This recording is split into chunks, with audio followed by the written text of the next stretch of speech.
de la respuesta inmunológica en el embarazo. Entonces, el embarazo obviamente es una etapa de la reproducción humana que va a iniciarse con la fecundación. Entonces, inicia con la fecundación. Embarazo. Fecundación. Y acaba con el nacimiento. ¿No? Esa es la definición de embarazo. Se inicia con la fecundación y acaba con el nacimiento del nuevo producto. Y va a tener tres etapas críticas y características que van a ser la fecundación propiamente dicha, la implantación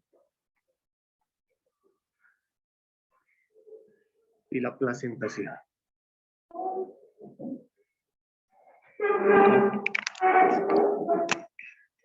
Entonces, una fecundación que pasará a implantación y esa implantación pasará a placentación.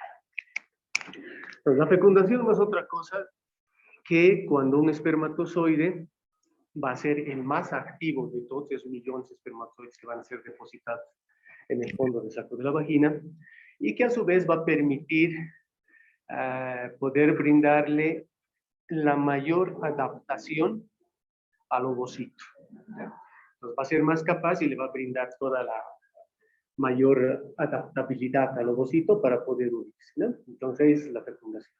Una vez que se fecundan, que se une ese espermatozoide con... Vamos a hacer esto. Una vez que se une, entonces, espermatozoide con ese ovocito, ya lo ha fecundado, se ha generado una sola célula, y de la región ampulosa de esa trompa uterina pasará hacia el endometrio, ¿no? ¿Para qué? Para implantarse. En ese endometrio secretor se va a caracterizar porque va a haber mayor cantidad o mayor reclutamiento de células inmunológicas. Entonces, una vez que ha ocurrido la fecundación, se ha implantado en ese endometrio secretor, se produce la placentación. Y la placentación que va a permitir que haya esa circulación materno-fetal. Entonces, que va a permitir que lleguen nutrientes al nuevo producto para que se desarrolle en plenitud. ¿Eh? Entonces, esos son los pasos que se llevan en esta etapa del embarazo.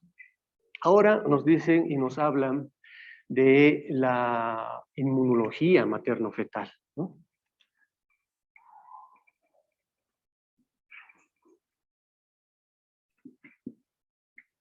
Inmunología materno-fetal. Y esta inmunología materno-fetal nos habla de tres procesos o tres mecanismos por los cuales la madre no rechaza al producto. ¿Eh? Porque obviamente, si en el proceso de fecundación estaba viendo el espermatozoide para unirse con el ovocito, entonces tiene la información tanto del padre y de la madre. ¿Eh? Entonces, dentro de la unión, de la generación de esa célula, tendría que haber antígenos paternos, por los cuales la madre tendría que rechazarlos y no llevarse a cabo en plenitud el embarazo. Entonces, para evitar ese rechazo, nace nos hablan de la inmunología materno-fetal. Y ahí nos describen, ¿no? Y nos dicen, desde 1950 se ha postulado esos tres mecanismos por los cuales no va a existir ese rechazo. Entonces, uno de esos mecanismos va a ser la individualidad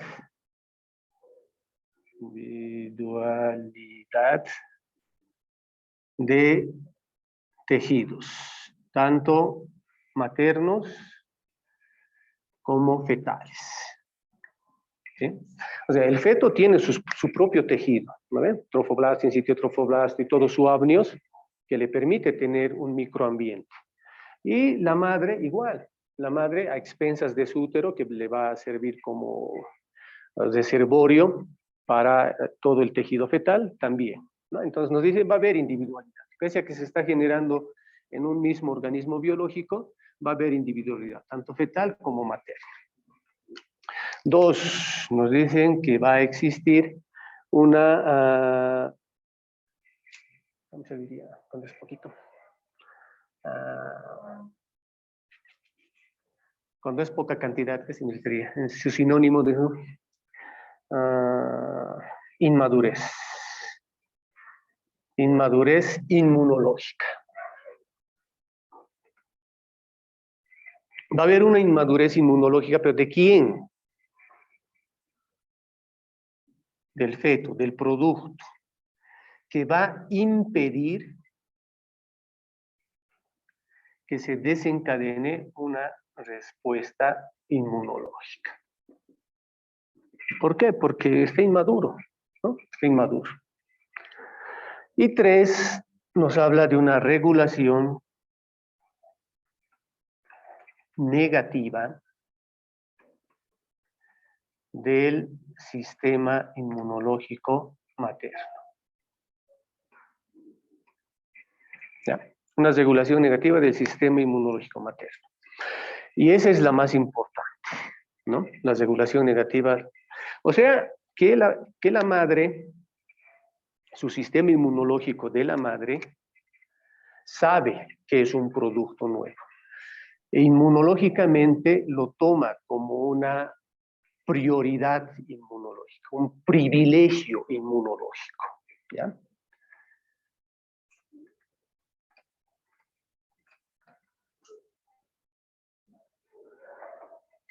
Y como es un privilegio inmunológico, es un premio que su organismo ha ganado, no los rechaza, más bien le da todo para que se desarrolle ese nuevo producto en toda su plenitud, ¿no? Entonces no hay rechazo.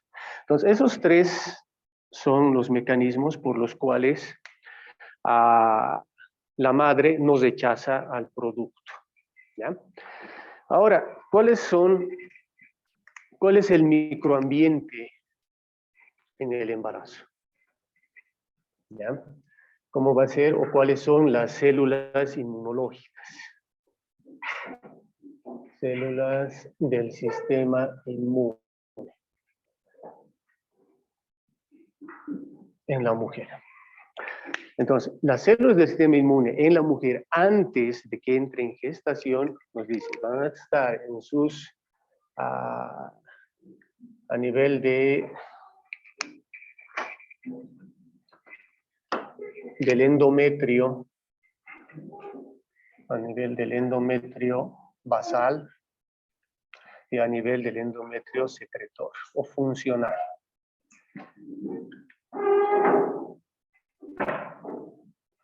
En su endometrio basal va a existir linfocitos, mayor cantidad de linfocitos T, ¿ya? Mayor cantidad de linfocitos T y linfocitos B escasos. No es que no haya, sino van a estar en poca cantidad.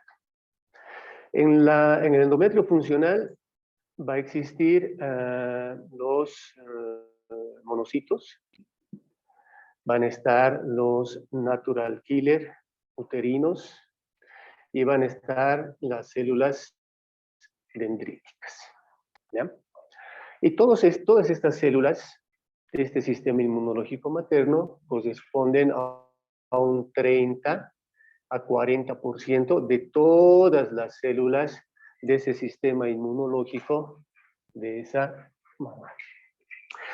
Más cuando entra en un periodo de gestación, que habíamos dicho en la implantación, que su endometrio secretor tiene que aumentar en esas células inmunológicas. Por tanto, en etapa de gestación,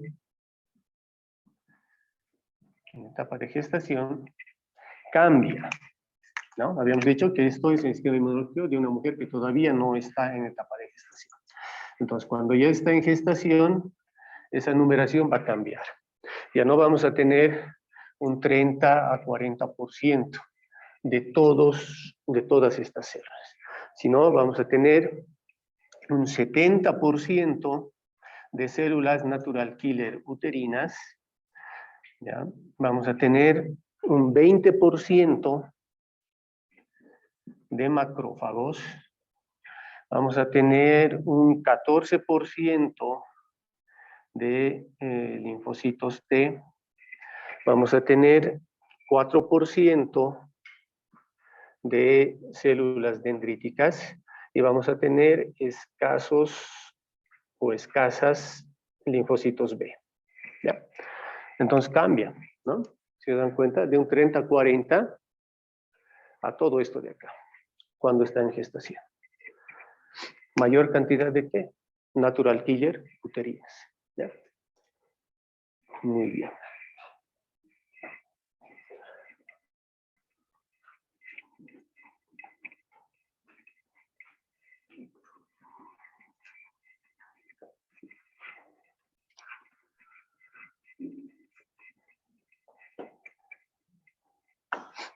Entonces, el embarazo, ¿se acuerdan de sus clases de embriología? Se divide por trimestres, ¿no? El primer trimestre, segundo trimestre, tercer trimestre. Entonces, igualito acá, porque el embarazo es una actividad fisiológica dinámica y que en cada trimestre que vayamos a ver van a tener características inmunológicas distintas y nuevas, ¿ya? Entonces, vámonos a hablar del primer trimestre.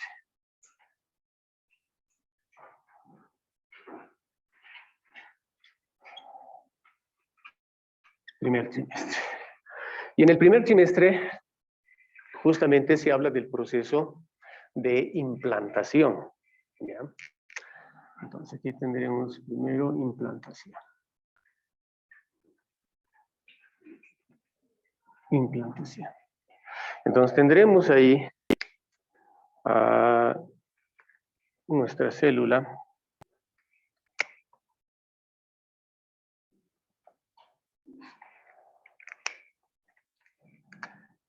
Obviamente que ya se ha unido, ya es fecundado y todas las cosas, ya ha migrado hacia el endometrio. Me voy a buscar ahí. Entonces lo que hace esta célula es secretar, para que tenga una buena implantación, secretar una citocina proinflamatoria, ¿ya? Y esa citocina proinflamatoria que le va a permitir el proceso de implantación es la interleucina 1 beta. Entonces, cuando genera la citocina, la interleucina 1 beta, ¿ya? Esa citocina proinflamatoria va a permitir la expresión en el endometrio de moléculas de adhesión, ¿ya? Entonces acá va a permitir la expresión de moléculas de adhesión. Moléculas de adhesión. Posteriormente, aquí está otro lado.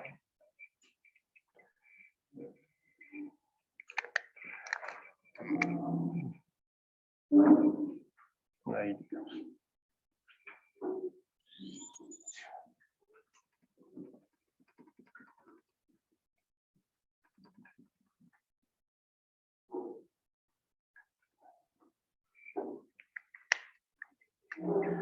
Cuando ya ese blastocisto pasa a invadir el endometrio,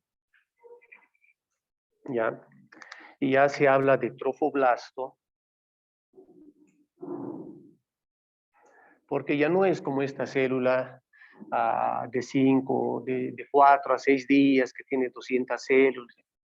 El trofoblasto se va a caracterizar porque tiene una capa delgada, fina, que le permite la invasión del endometrio, que le permite la protección del embrión y que le permite la generación de la placenta. Entonces, cuando suceda esto, esta invasión, ahí nos dice que se va a generar citocinas. ¿Ya? Cuando suceda esta invasión, se va a generar también citocinas, pero citocinas quimioatrayentes. Citocinas quimioatrayentes. Esas citocinas quimioatrayentes como la CXCL12, como la CXCL8 y como la CCL2. Entonces esas citocinas quimioatrayentes, ¿ya? Lo que van a permitir son tres cosas.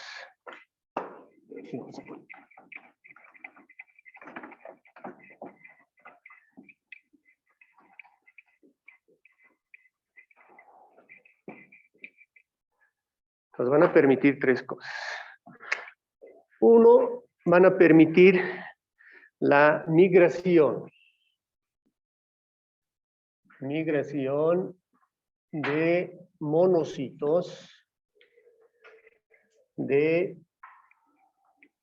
neutrófilos de natural killer uterinas y de células dendríticas.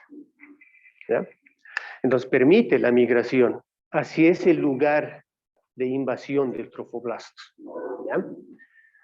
Entonces, estas células a su vez se van a adherir, se van a agregar sobre ese endometrio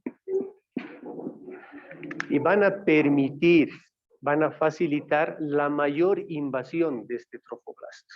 Entonces, para eso se están generando, para eso les está llamando a esos monocitos, neutrófilos, natural killer uterines, para que les ayude a la invasión. ¿Ya? Número 2, les va a permitir la generación de angiogénesis. La generación de nuevos vasos a ese nivel, ¿no? Como está invadiendo, va a estar generando nuevos vasos, como va a ser parte también de la placenta. 3, va a permitir la expresión de TLRs. Expresión de TLRs en el trofoblasto. Entonces, esos TLRs que son receptores TOT-like, ¿no? O TOT-like receptors. Entonces, van a expresar esos receptores tanto en la circulación de la madre como en la cavidad cérvico-uterina. Entonces, cuando hay expresión de TLRs, ¿a quiénes se van a unir o qué están buscando, tanto en la circulación materna o en la cavidad cérvico-uterina? Están buscando patrones moleculares asociados a daño, ¿no? Y si encuentran patrones moleculares asociados a daño, van a activar vías de señalización,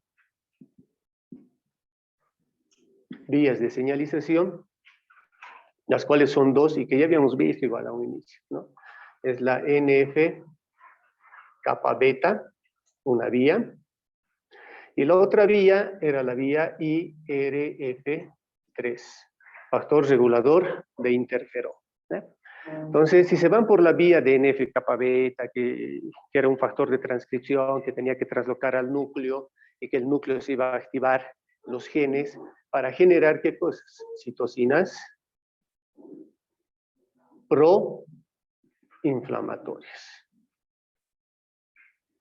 Entonces, citocinas proinflamatorias, ¿quién estaba? TNF, factor de necrosis tumoral, alfa, interleucina 1 beta, estaba interleucina 6, estaba interleucina 8. ¿Ya?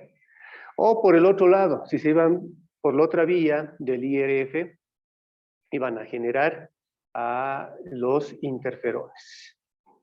Interferón alfa, beta y gamma, cuya acción era antiviral, acción antiviral. ¿Ya? Entonces, ¿qué es lo más importante? Que se está generando citocinas proinflamatorias. Entonces, en este primer trimestre se va a caracterizar, hemos dicho, por la implantación y porque va a haber un proceso proinflamatorio. Cuando invade él también, ¿no? Estas células y el trofoblasto está invadiendo, también hay una generación de ¿qué cosas? De inflamación. Y cuando hay inflamación tienen que acordarse que está produciendo daño de las células, por tanto va a haber generación de DAMPs, de patrones moleculares asociados a daño. Muy bien. Entonces, una vez que se ha llevado a cabo todo esto, tenemos que hablar también de la función de estos natural killers. O sea, ¿qué están haciendo, digamos, en este nivel? ¿No? Para evitar la tolerancia y para generar este proceso de angiogénesis. Entonces acá nos dice, ese trofoblasto, que voy a esquematizar, ese trofoblasto va a expresar un complejo mayor de histocompatibilidad.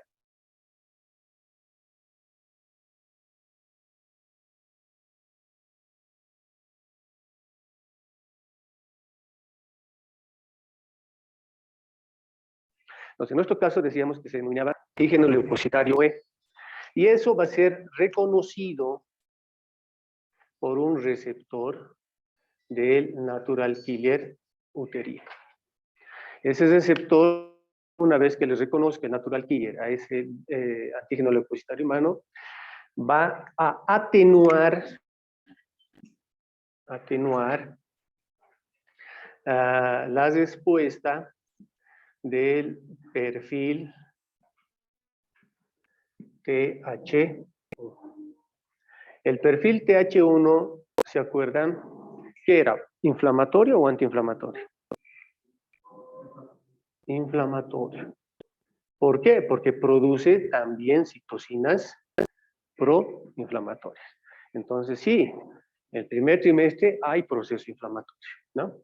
Pero acá nos tiene que ayudar a atenuar, porque si esto no se atenúa, va a rechazar directamente el proceso de invasión del trofoblasto, ¿no? O sea, va a rechazar directamente al tejido. Entonces, tiene que haber ese juego ahí. Aparte, también lo que va a hacer esto es que también este trofoblasto va a expresar también un complejo mayor de histocompatibilidad, pero que en este caso se llama HLA-G. HLA-G. Y esto también va a ser reconocido por esos natural killer uterinos. ¿Ya? También va a ser reconocido por esos natural killer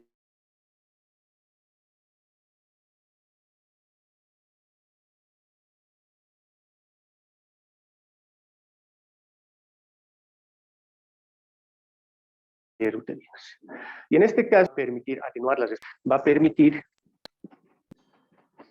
citocinas proinflamatorias, como la interleucina 6 y la interleucina 8. Pero ¿para qué va a generar esas interleucinas? Estamos diciendo para un proceso de angiogénesis. Eso quiere decir que si yo tengo acá, voy a esquematizar ahí,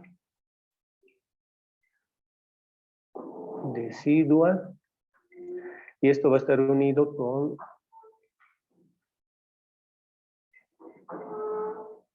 mis arterias espirales. Entonces, lo que va a permitir este proceso de reconocimiento por las natural killer uterinas de ese antígeno leucocitario G va a ser generar citocinas proinflamatorias 6 y 8 que van a permitir directamente a ese trofoblasto, ahí está, unirse, porque aquí hay sangre, ¿no?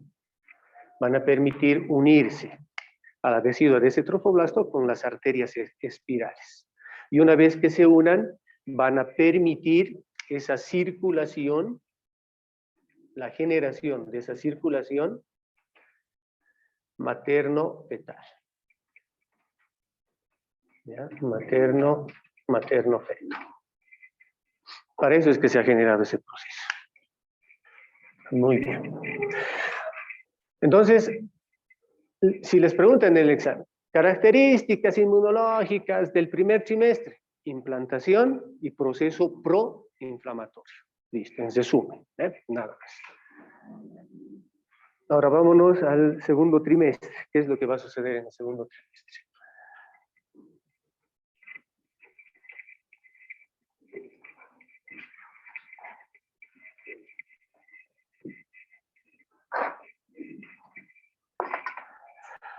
Entonces, en el segundo trimestre En el segundo trimestre se va a caracterizar por una respuesta tipo TH2. Y si estamos diciendo se va a caracterizar por una respuesta tipo TH2, estamos hablando que va a ser un proceso, ya no como en el primero, que era proinflamatorio, sino en este caso va a ser antiinflamatorio. Antiinflamatorio.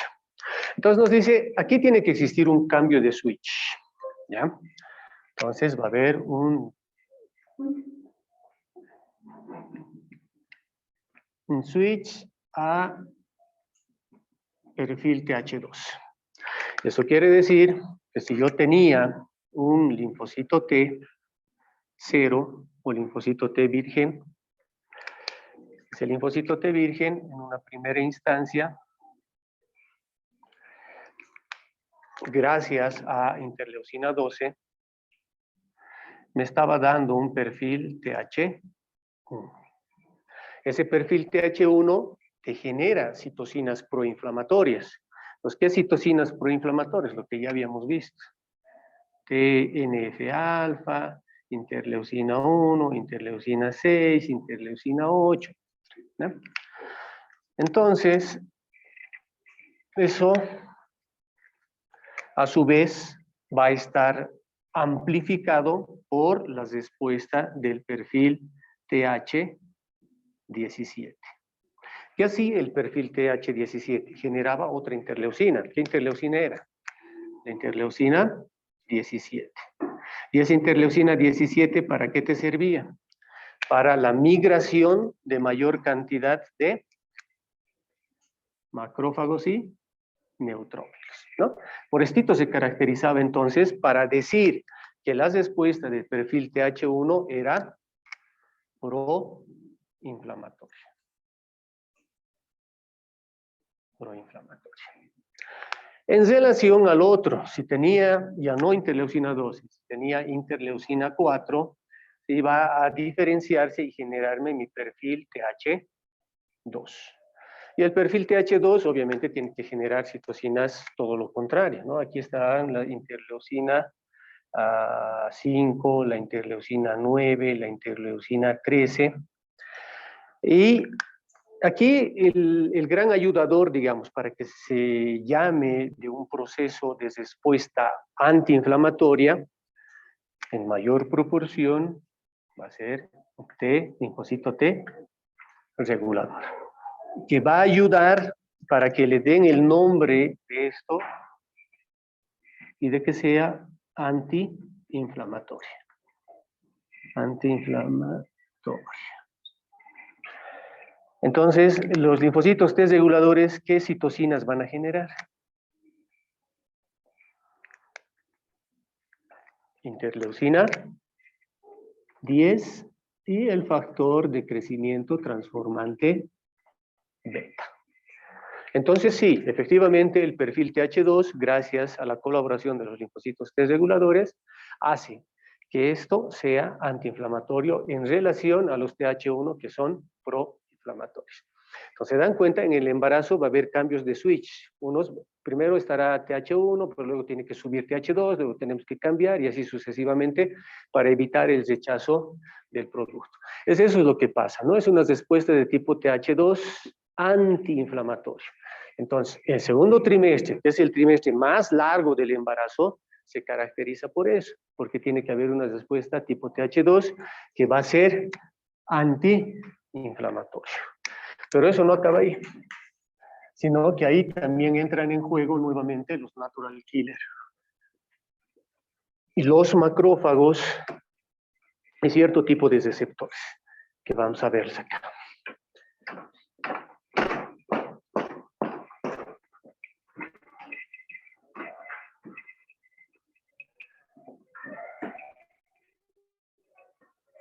Muy bien. Entonces, tenemos nuevamente a nuestro trofoblasto, ¿ya? Pero este trofoblasto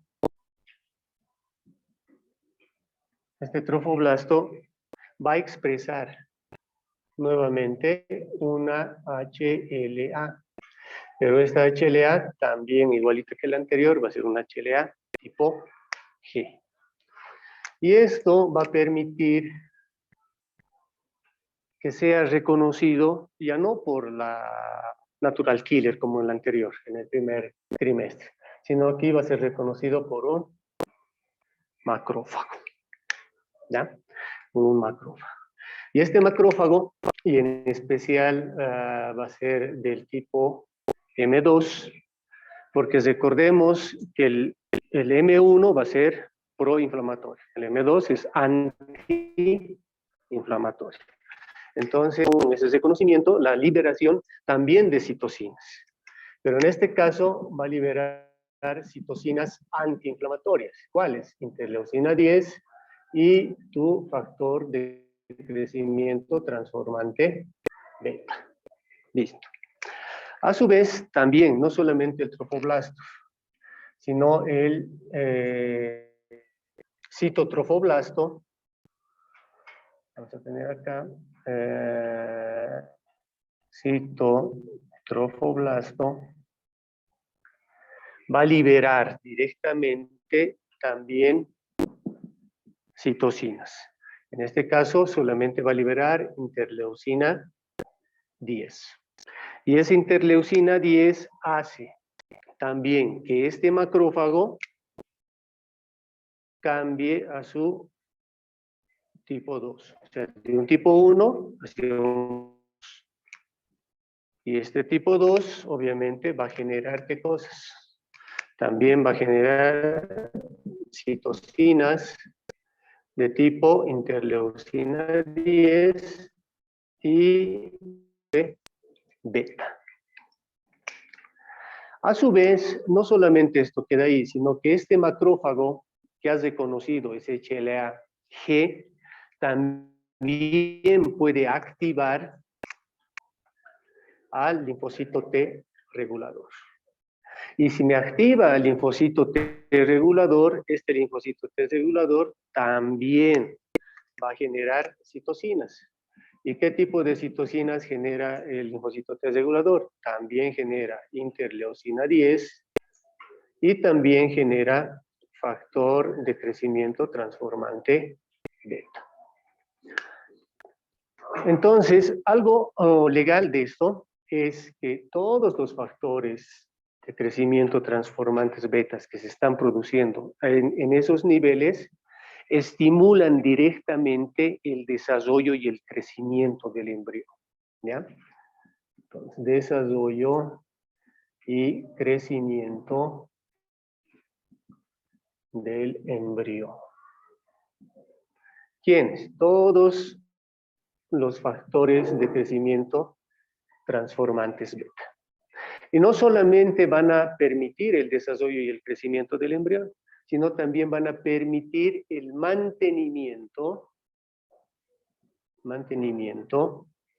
y crecimiento también de la placenta. Y no solamente eso, sino también van a permitir la remodelación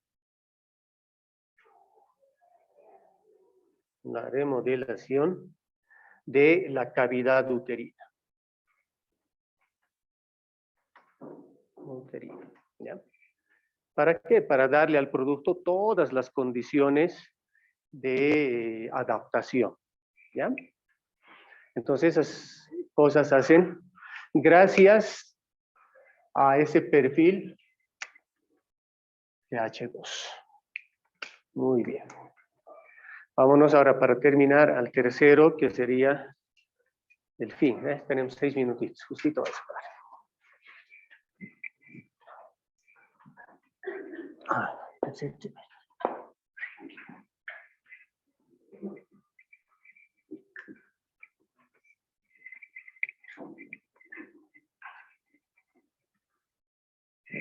Ya. Entonces, el último sería el tercer trimestre. Esto ya se caracteriza porque va a ser el fin ¿de qué? Del privilegio inmunológico.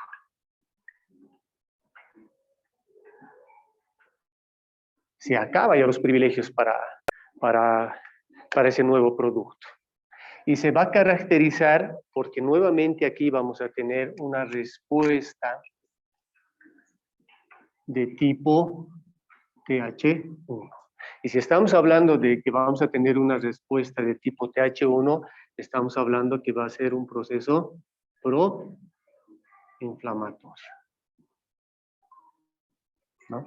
O sea, en un inicio era proinflamatorio, al segundo trimestre antiinflamatorio y en el último nuevamente inflamatorio, ¿ya? Entonces, ¿tiene que ser inflamatorio? Claro, porque tiene que haber varios cambios, los vamos a describir, para que nazca el producto, ¿no? Entonces, es inflamatorio. Entonces, acá lo primero que va a suceder en este tercer trimestre es la activación uterina.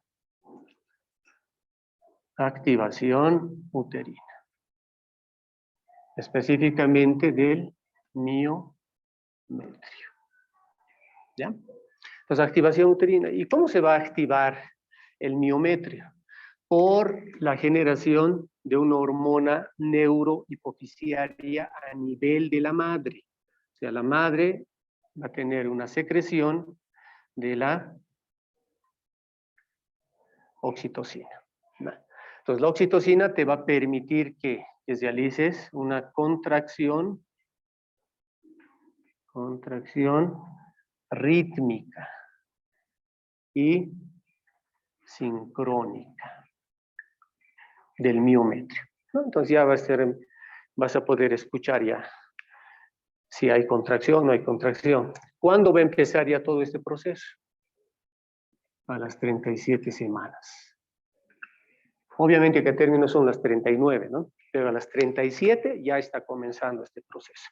Ya hay esta activación, ya hay liberación de la oxitocina. Pues ya están iniciando contracciones rítmicas y sincrónicas. Aparte de esto, no solamente va a entrar en juego la madre, sino también el feto. Porque como segundo paso, o sea, el segundo paso va a ser la liberación de la hormona liberadora de corticotropa. ¿Ya? Hormona liberadora de corticotropa.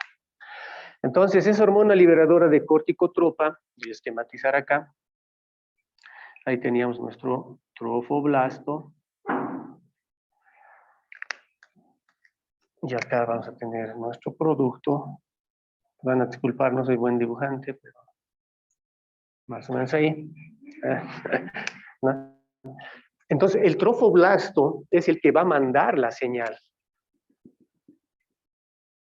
¿Ya? Porque este va a ser hormona liberadora de corticotropa placentaria. ¿Ya? Placentaria, que está llegando al sistema nervioso de este producto. ¿Dónde? Hipófisis. Hipófisis. ¿Ya? Y si llega tu hormona liberadora de corticotropa a la hipófisis, ¿qué te va a liberar la hipófisis? ¿Qué te va a liberar? Hormona adrenocorticotropina, o la ACTH. ¿Y cuál es el blanco de la hormona adrenocorticotropina? Las glándulas. Pues si ya no hay glándula suprarrenal. ¿No hay? ¿O hay glándula suprarrenal? No, yo les pregunto, ¿ustedes hay o no hay? Ya no hay, chicos. Porque en un congreso de anatomía ya no han encontrado la glándula suprarrenal. Pues se llama supra, porque han encontrado encima del riñón, ¿no? Suprarrenal. Pero había en un congreso de anatomía, yo estoy hablando de hace más de 20 años, debe ser, que han encontrado esta glándula aquí, cerca al hilo. Entonces, desde ese momento la nomenclatura anatómica se ha roto. Ya no hay glándula adrenal, no suprarrenal ni nada de esas cosas. Entonces, llega su blanco, la glándula adrenal, pero específicamente ¿dónde? La glándula adrenal tiene su médula y tiene su corteza. Entonces va a llegar, su blanco va a ser la corteza, ¿no?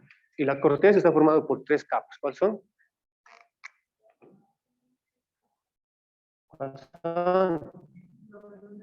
Glomerular, fascicular y reticular.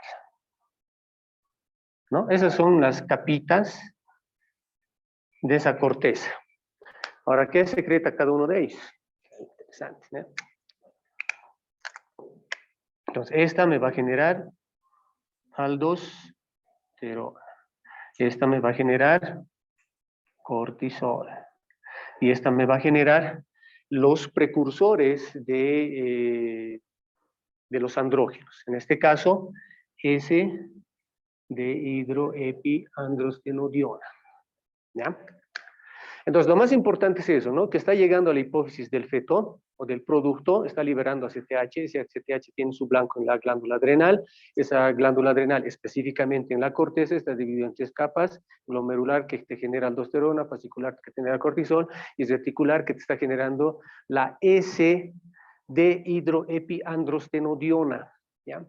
Entonces, lo más importante de eso es que el cortisol te va a amplificar las contracciones.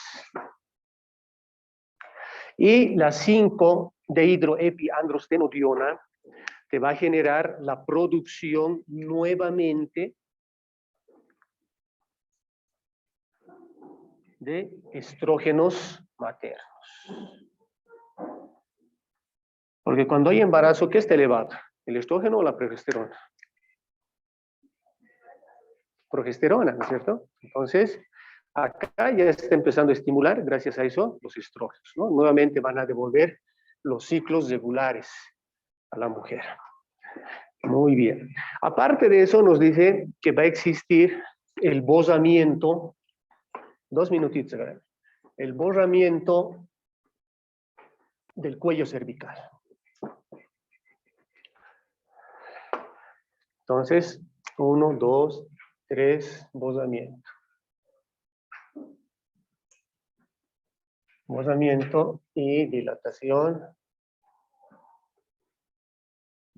del cervix. Entonces, obviamente que cuando ya estás en este tercer semestre, ya han pasado, supongo, o están pasando nosotros de gineco, ¿no? Entonces ya les han debido enseñar a hacer tacto y todas las cosas. Después les digo, tienen que saber todos sus signos vitales y tienen que saber las medidas de cada uno de sus dedos igual, para poder realizar con eficacia el tacto y ver cuánto está bosando y en cuánto tiempo, ¿eh? Por ejemplo, de mí, estos dos, son 3 centímetros, un hito de estos es 1,5 centímetros. Entonces yo ya calculaba, digamos, cuánto de dilatación, cuánto de bosamiento había. Esto de aquí, así al extremo que hago, eso era 10, ¿no? Entonces cuando ya era ahí, ya directo a la sala de partos, porque no te va a hacer dar camazo y todas las cosas, ¿no? Entonces cada uno de ustedes pues tiene que conocer las medidas de sus dedos y todas las cosas cuando estén en la parte de gineco o obstetricia, ¿no? Más para este bosamiento y dilatación del cervix, pasan 2 cosas. Que el macrófago va a secretar metaloproteasas.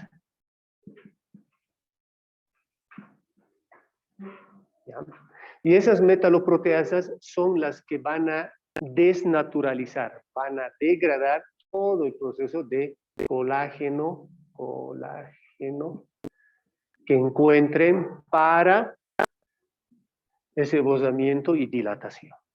Otra cosa que va a ayudar a ese proceso de bosamiento y dilatación va a ser la disminución de P4. Y P4 es la progesterona. Entonces estamos diciendo, y hace un momento ustedes me decían, quien va a mantener el embarazo va a ser la progesterona, ¿no? Pero ya estamos en el fin de la etapa del embarazo, por tanto va a empezar a disminuir la progesterona, y disminuye la progesterona porque van a disminuir sus receptores de esa progesterona. Entonces, esos 2 mecanismos, desde el punto de vista inmunológico, te ayudan al bosamiento y dilatación de tu cervix. El cuarto mecanismo, y con eso acabamos, va a ser la activación de membranas fetales. La activación de membranas fetales. Entonces, el amnios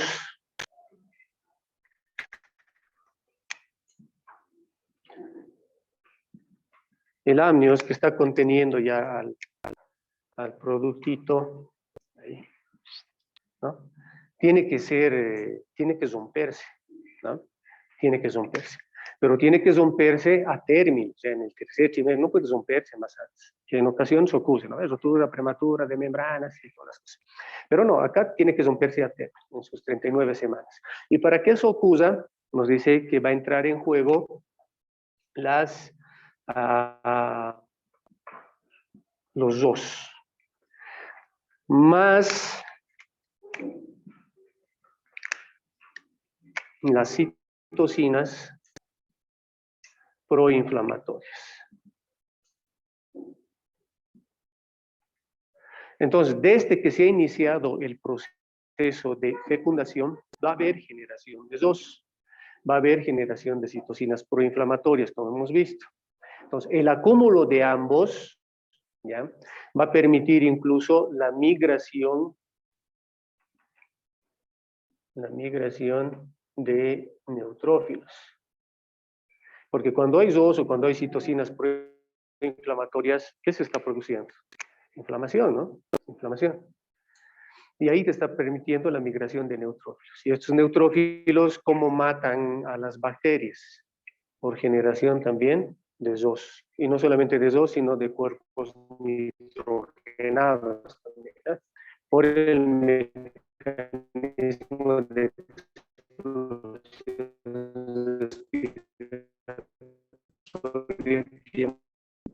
estrés oxidativo. Y ese estrés oxidativo es el que permite la peroxidación lipídica de esas membranas del amnios para que el producto se libere.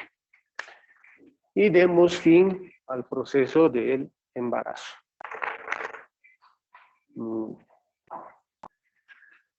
Esto, colorín colorado. Ahí quedamos.